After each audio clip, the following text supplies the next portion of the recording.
Can I talk about a feature? Absolutely, please. You asked for it last time when we were talking about multi-statement transactions. We now have multi-table transactions. This is one of our most requested warehouse-type features, not just from Nick, but from all of you watching as well. Everybody thank me. It is my most requested feature, and they finally did it. Hello, and welcome to Over-Architected with Nick and Holly, where together we're experts in data engineering and AI, but separately, we're pretty stupid. Holly, how you doing? I just been insulted by my coworker.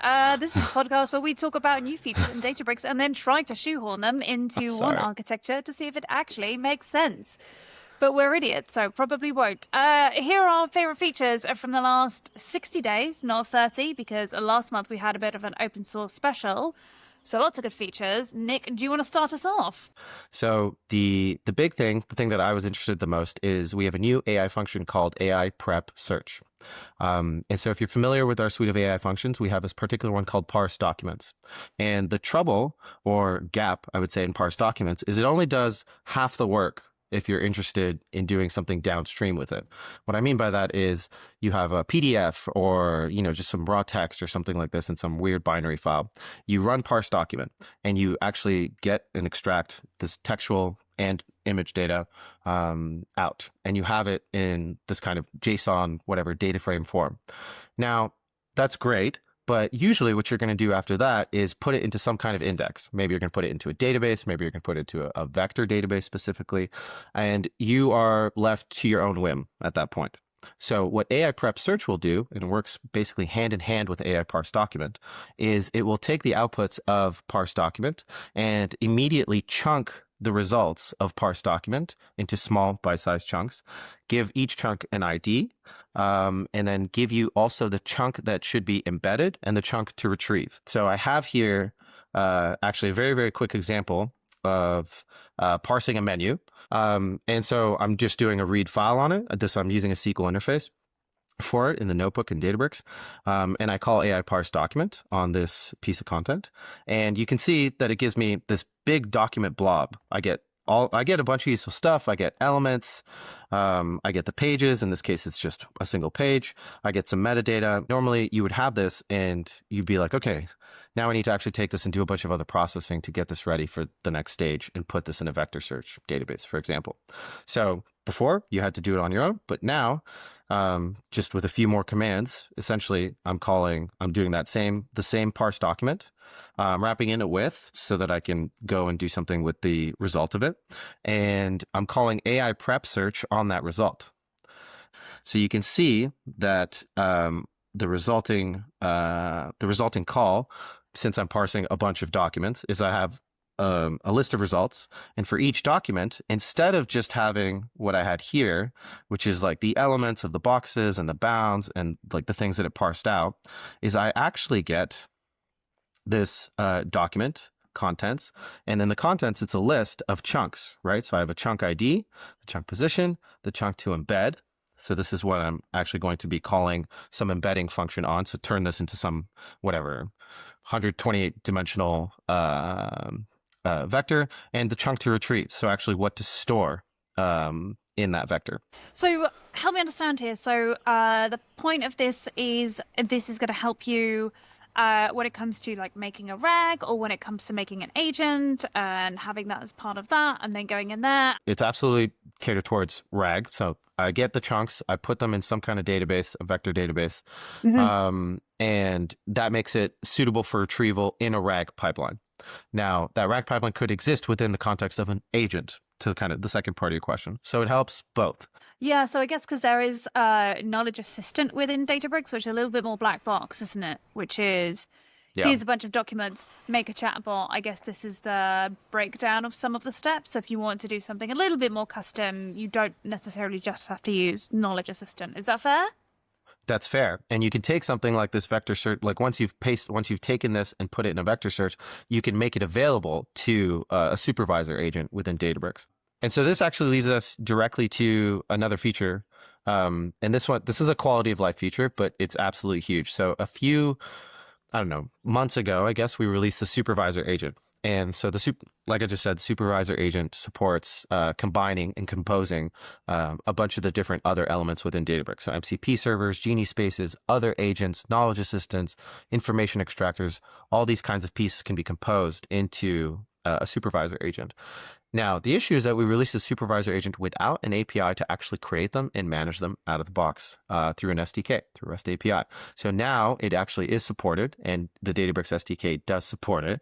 Yeah, I guess that helps a lot with like DevOps pipelines if you're building something for like multiple environments, and then also if you're using, I guess, the actual Genie agent. Is that what it's called this month? Agent Genie? Genie agent? Genie? Just Genie, man. Just Genie. Just Genie. That's going to be able to help you as well. But also if you're using the AI SDK as well, I think that's going to help too. Yeah, absolutely. Actually, to your point about Genie, what's amazing about having it as an API is that whatever agent you're using, whether you're using Genie code with Databricks, whether you're using Claude, Codex, whatever it might be, wherever you are, now that we support supervisor agent through an API, that means that these other agents can themselves create these agents. What are you going to do with it? What is something that's been going on recently that we could do vector things with some PDFs of images, or sorry, not necessarily images. Met Gala? Okay, sure. So we've got PDFs from the Met Gala because we're on their mailing list, and their mailing list is from, I don't know, 2006. What's in those PDFs?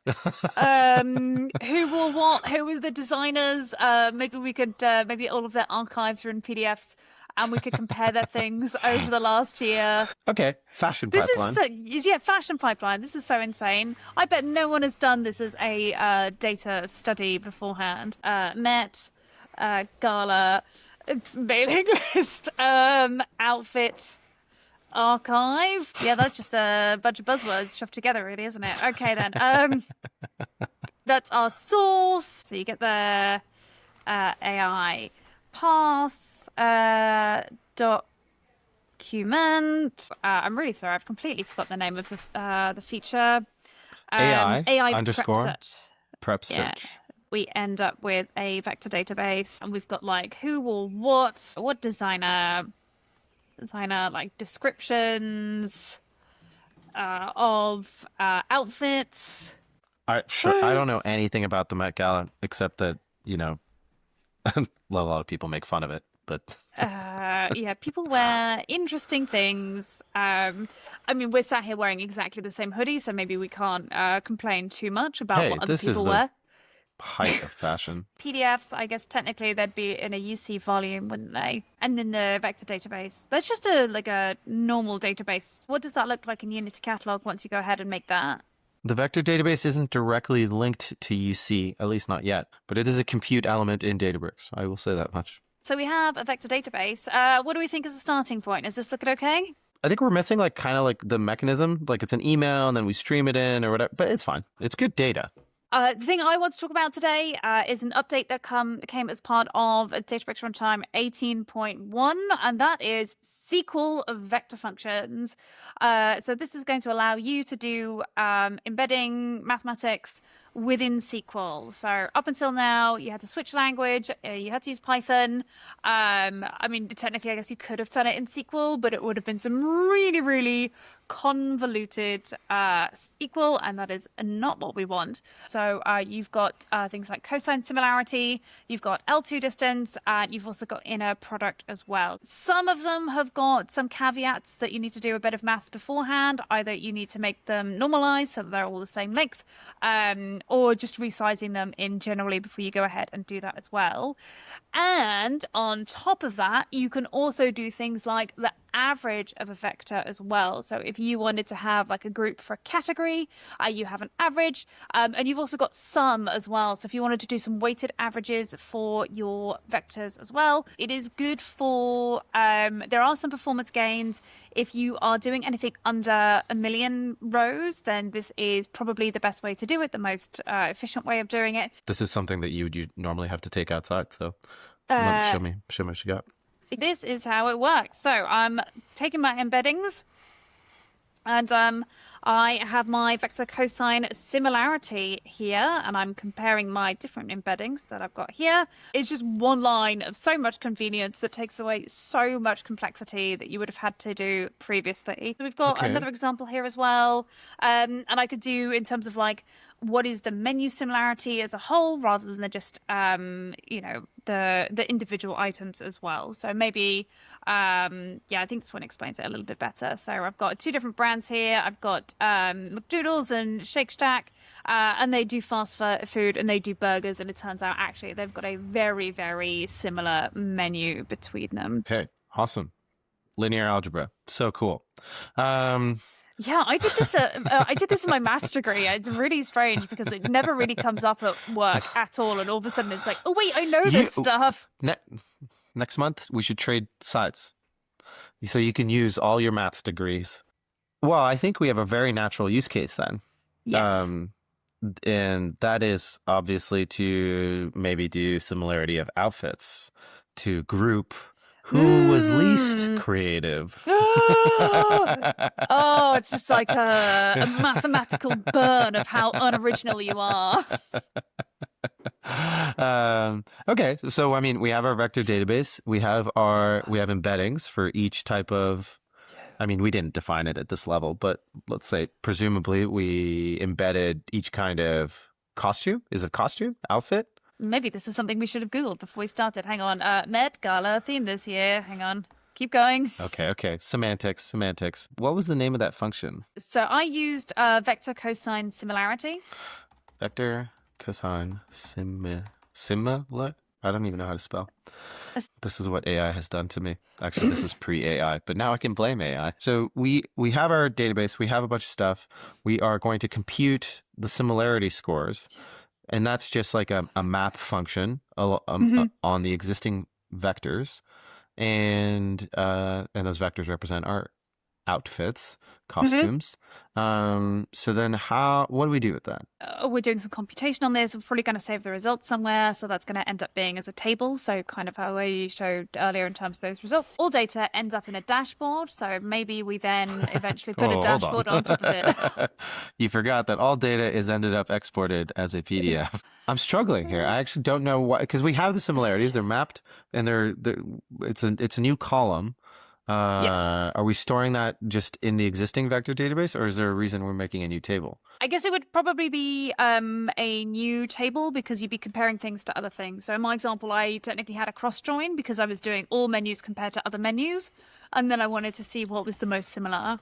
So you might end up, if we did it this way, we might end up with a nice chunky cross join in here. Ranked outfits. Not to be confused with rank outfits. So that was my first data engineering one. Is it data engineering at this point? I just feel like they're really bleeding together now, aren't they? They really are. Yeah.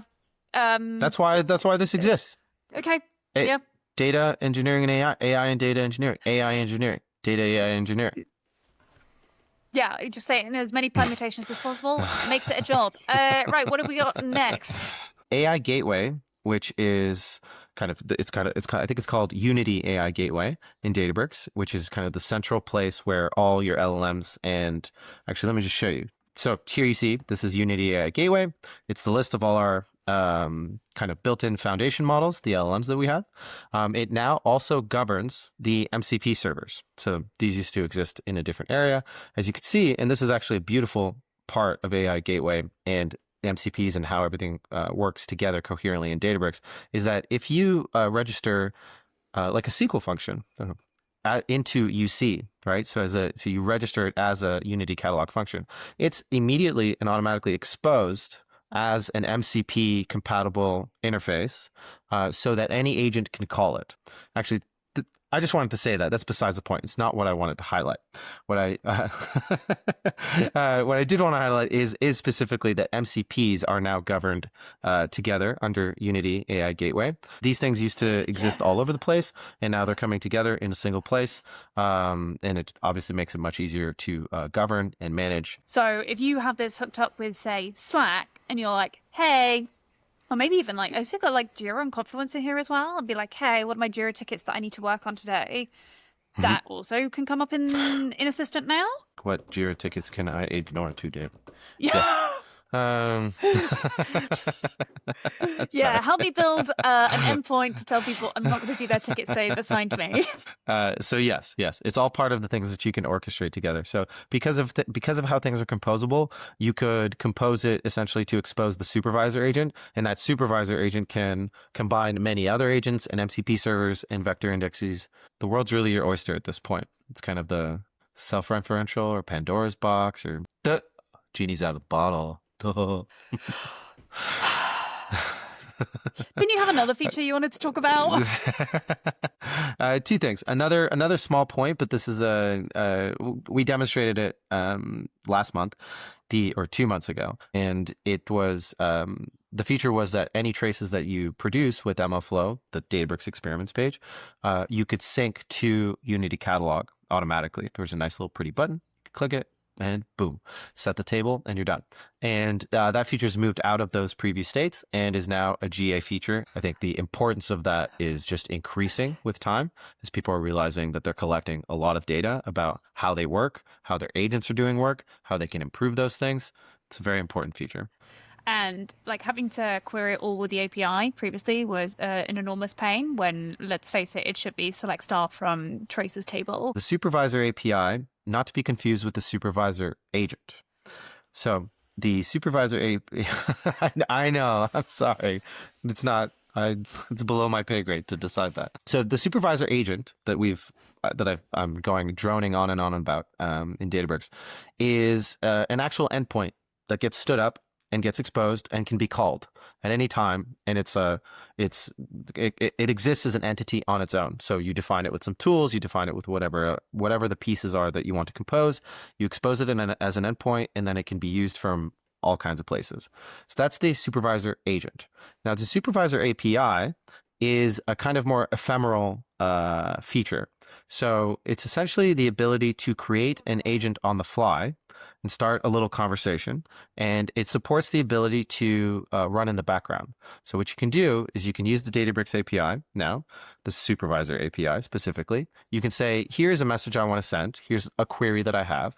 Here's a list of tools that I actually want to give you, and you can use those tools, and you can, depending on what you're requesting, you can request for as big of a task as you want. And in addition, you set a flag like background equals true specifically. And then what it'll do is it will be an asynchronous call. So you submit that, it gets run, it runs on Databricks, all governed. And then you can hit the return value that it gives you and pull the result. And then finally, it will return when it's completed its work.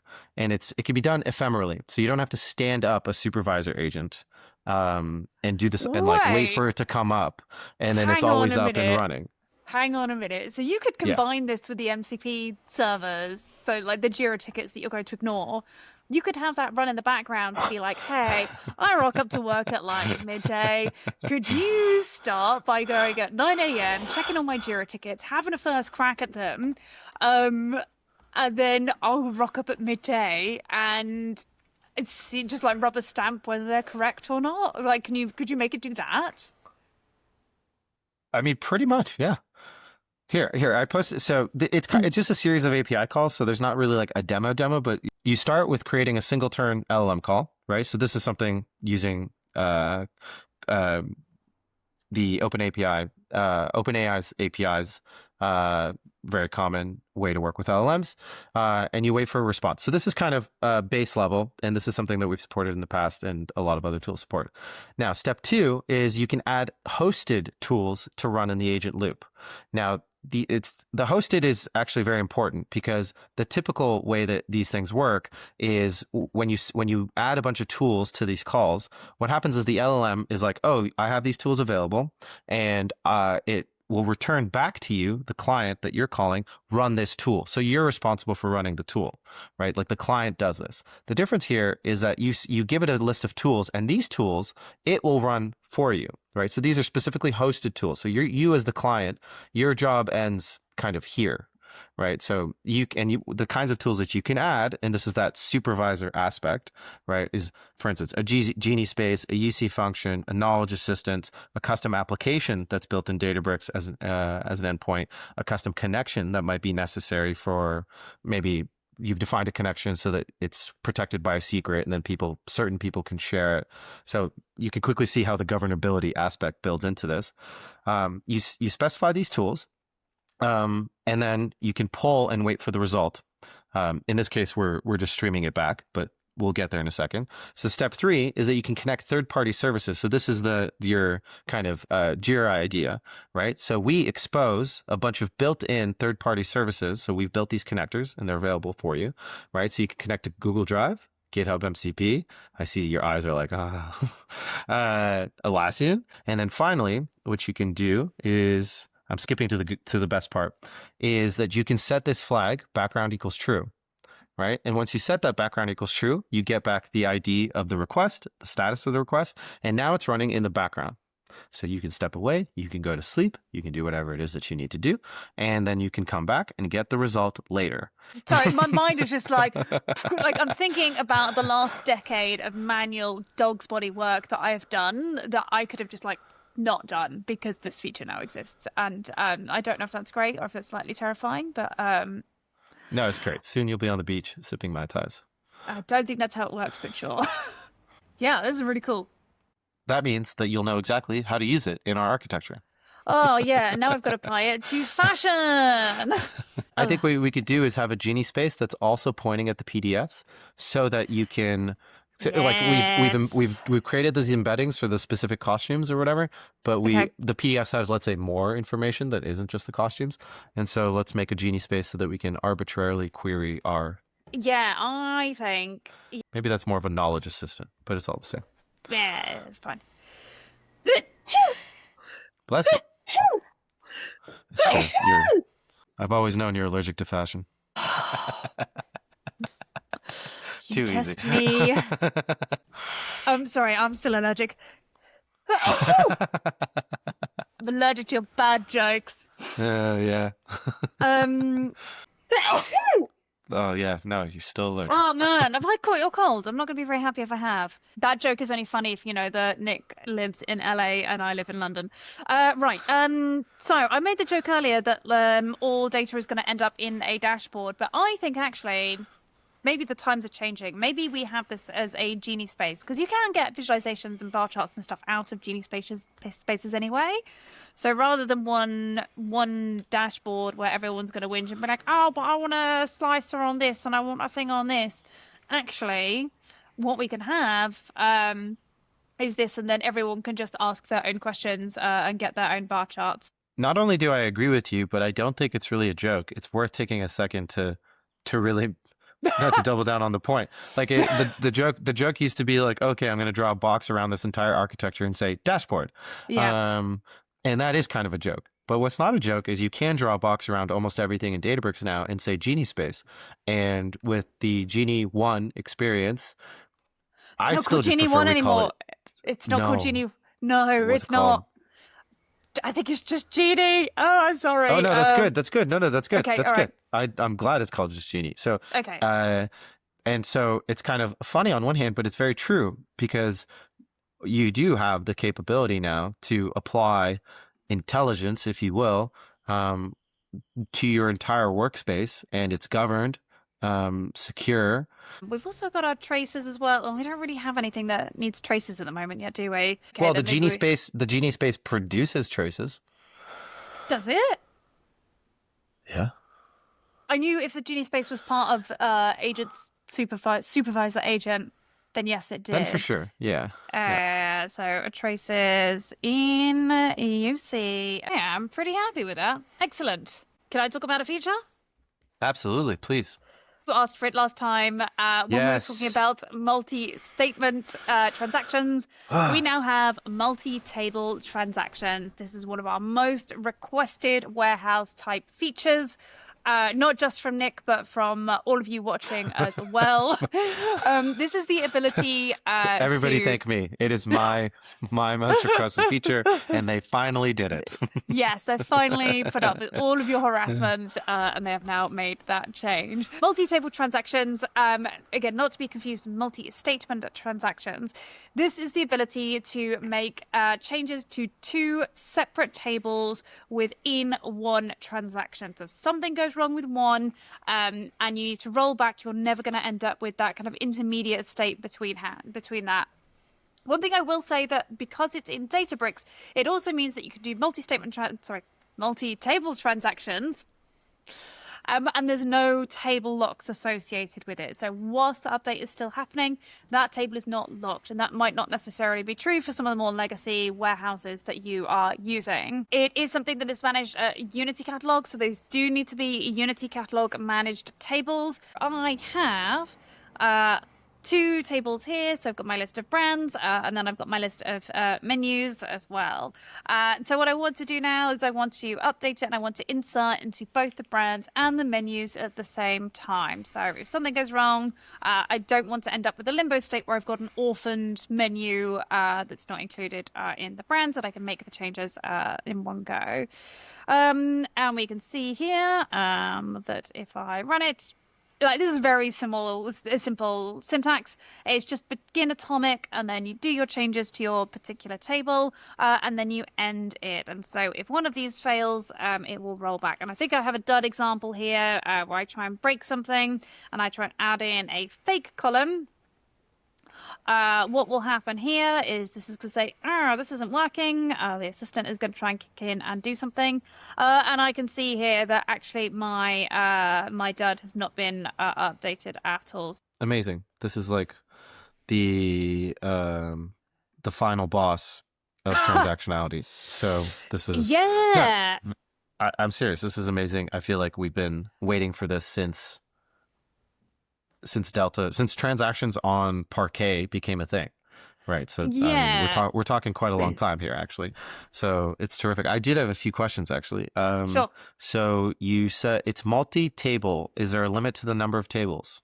Sorry to get in the weeds, but like, is it like 2 20? or is it like? Okay, so it's like 20 or 100 or something. Like, it's quite a lot. Hang on. The editing fairy will make me look very clever here when I come back and miraculously think of the answer. Hang on. There we go. Transaction can be 100 tables combined and can read from up to 100 views. Each table can have up to 100 intermediate commits within a transaction. So hopefully that's enough for people. Okay, yeah. So it's a multi-statement. It's kind of like, you could think of it like this: we support multi-statement transactions, and now those multi-statements could use multi-tables. So now I'm going to challenge you to put it into our diagram where we need to update things at the same time, and we cannot have any inconsistencies in what's going on. We could essentially create a bunch of like dimension tables, dimension fact, whatever, however you want to look at it. Let's say designers, and then denormalize it or normalize it, I guess, right? We have the designers, we have the people, and we have the name of the outfits, and it's in 3 different tables. And any update that we need to use multi-table transactions. Yeah, that's actually a really good example of a use case where you want to update your dimension fact tables at maybe not so much the fact tables, but like multiple sets of dimension tables all in one go. You're going to kill me. We're going to say this is a Lakeflow pipeline that is doing this. There we go. And then we have, let's say 3 tables, and they're going to be like designers, catalog, like, whatever, catalog, and wearers. Wearers, right? That's the correct term for the participants of the gala. I'm confused what's in the catalog. This makes it sound like they got it. Yeah, no, okay, fine. It's kind of like, what is the pieces? Like, what is a clothing piece called? Like, catalog, all right, then. Pieces? I'm just gonna make this green because it's an operation and not like an asset. Yeah, okay. Yeah, it's not because green is the universal color of operations. So should we talk about another AI feature? Yes, we should talk about many. It's been 2 months since we've actually convened for our regular type of episode, which means naturally that there's been 3 years of progress in terms of the models that are available. So I actually think that both 5.4 and 5.5 have become available in that time on the ChatGPT side. So the latest GPT models, 5.5, are available on Databricks as hosted models, as are the Anthropic's models, 4.7 Opus, now also available as Databricks hosted models. So as usual, these numbers just kind of get exhausting. 4 point this, 4 point that, 5 point this, 5 point that. I am mostly a GPT user. It's a little bit more, am I allowed to say it's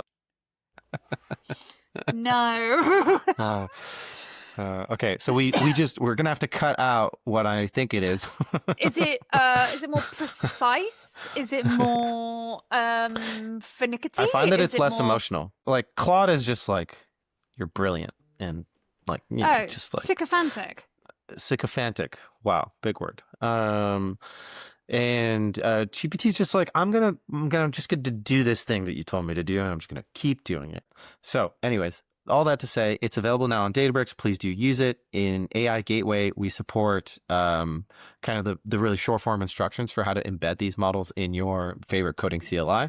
So you can point your codexes or your Claude codes at the Databricks hosted models directly. So you can use these harnesses directly with these latest models. So that's on the model front.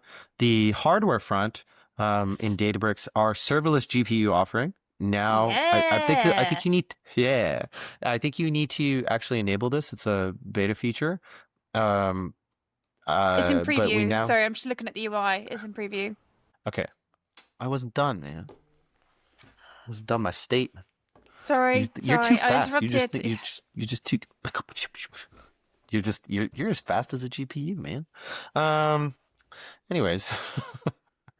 Okay, so our serverless GPU offering now includes H100s. So that's really cool. And that the H100s specifically, I think, are in beta.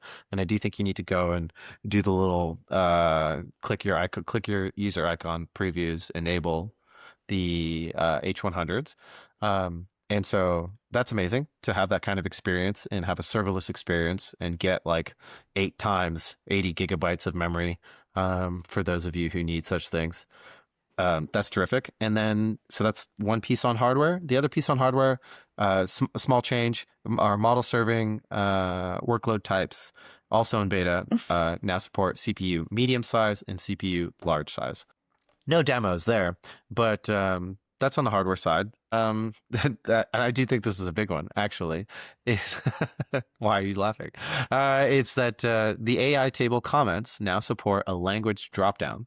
So I think it's always been English previously, yes. But since English is not what everybody speaks, that actually could be annoying or useless.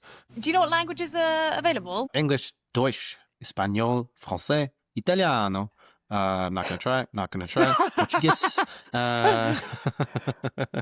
Oh, we support Brazilian Portuguese and yes. Portuguese. Yes. So we support both the superior and inferior Portugueses. And we'll let you at home decide which way around that goes. I am going to put as much effort into updating this diagram as effort you put into making a demo about this thing. So you're going to try really hard. Serverless GPUs. That's how we're going to run our vector cosine similarity. Is it going to run any faster with serverless GPUs? I doubt it. Shall I talk about the last feature then? Hit us. I want to talk about a brand new way that you can develop within Databricks, and that is using something called Lakeflow Designer. This is a visual, no-code data prep built directly into Databricks. It is drag and drop. You can type in plain English about what you want your pipeline to do. Nick, be honest, have you had a chance to use this yet? I have not. Cool. All right, then. I appreciate this is maybe not your kind of jam. If you want to get started with this, it's just new on the left-hand side and then visual data prep. So if I wanted to, I could add in a operator. And so here are my operators that I can work with. So I've got things like sources, or like an output from some streaming tables. I've got functions. I've got all of the kind of classic transformations that you would want as well, or just kind of any little metadata bits as well. So this, I've got my two sources and I have joined them together. I didn't use any code to write any of this. And I can see what my inputs are going to be. I set my join conditions, and if I want, I can change the join type. What's really nice about this is that you get a preview of the inputs and the outputs as well. What I'm going to do is I'm going to sort all of my data. Let's add a sort expression. Let's select my column that I want, and let's select the, I don't know, average price, and I want that to be descending, and I can just go ahead and apply that, and it will run in the background. And in classic Databricks fashion, this is all written with Databricks SQL underneath, which means that you are going to get those performance gains for this as well. So if you've got really big tables, that shouldn't matter. It's not like you're exporting data from anywhere and then loading it in. This is all the data that is already available within your lakehouse. And one of the great things about this, it means that I can basically treat this as if it was any code anyway, and I can do things like I can instantly schedule it so that it runs however frequently that I want it to. We also have some other interesting features as well. So if you want to edit your workload, you do have the assistant that's inbuilt right away. One of the things that is also nice is you can upload images as well. So you can say, can you make my data look like this, please? So if you're really stuck, or if you're really lazy, candidly, no shame, I am, you could just attach it. Or if you want to upload something so that you've got like a CSV, that is something that you can do as well. It doesn't necessarily all have to come straight away from your lakehouse. So if you have a categorization table that you don't want to have to go ahead and make in code to then have as a table to then have as part of your visual data prep, you don't need to do that. You can just upload a picture and it can go ahead and make that for you as well. So yeah, this is pretty sweet. Nick, I know this is not really for you in terms of this feature, but why? First impressions. Why do you say that? You strike me as the kind of person who is just going to, let's face it, offload to an AI, to an assistant, and be like, make me a thing, go. Isn't this kind of a form of that? Actually, yeah, that is true. If you wanted to have something a bit more complicated, yeah, you could ask it to do various things and then see what it comes out with. And then you can visually see actually what all of the things that your agent has suggested. And actually, if you're more of a visual person, I guess going through and being able to look at all of this to say, oh, yeah, that makes sense as a pipeline without having to go through, I don't know, 200 lines of code. Maybe this is the way for you. Not only do I agree, I think you're almost underselling it. Kind of in the data world, right? When you're building these pipelines are, I mean, it's not like an application that you build that will go through a lot more other stuff before it's really production ready and you're releasing it to your users. The moment you build a pipeline, it's basically production. If you want to be using these latest AI tools to help you build these pipelines, you can't really avoid this step of, okay, I build me all this code and all these transformations, and you can't remove the step of looking and seeing what did it do. And I think reading a bunch of SQL or reading a bunch of Spark code is almost as difficult, and understanding it and really seeing, okay, here's what it might have done wrong, or not exactly what I want, or not optimized in this certain way. That's almost as difficult as writing it. Right? Because especially if you know how to write it, then during that process, you'll discover some mistakes and blah, blah, blah. And you're like, okay, I should have, I got that 80% really fast. The last 20% is taking me so much time. This would have been way faster if I just done it myself in the beginning. We're still kind of in that world. And so this interface presents a really happy medium between these things. So you can leverage the AI where you need it in the certain spots. Okay, I don't want to write this weird transformation on my own. I don't know the names of things, and I'm not going to go look it up, and autocomplete's not quite there. I'll even throw you a feature request. What I'd love to see is even more kinds of architecture in it. This is mixing concerns, but we drew an architecture right? I mean, ours is really silly, but if we were actually doing a really real one, right, then what we're looking at here is part of it. And so this like image feature, I didn't even know that it existed, that you added. By virtue of its existence, now I'm like, oh, you know, you could sit down, you could write, like, draw out what you want, and there's really no reason that you shouldn't be able to convert that image to a complete pipeline. Yeah, sorry, I realized we have little boxes here actually of just notes. I wonder if Did we discover this at the wrong time in the episode? yeah, should we have